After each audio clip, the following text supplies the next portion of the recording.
Hi, this is a Marelli Turbine, an antique ceiling fan from around 1910. So it's cast iron painted black and nickel plated. And it goes around and around and around thanks to a very interesting little mechanism of gears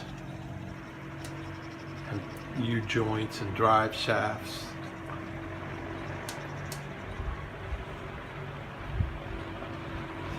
It's kind of amusing to look at. And it runs very smoothly.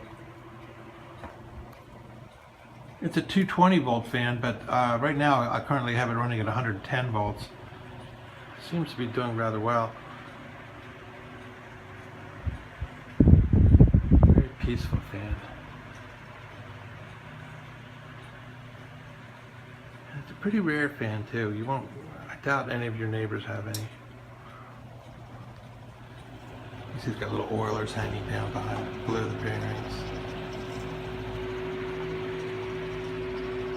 There it is, Marelli.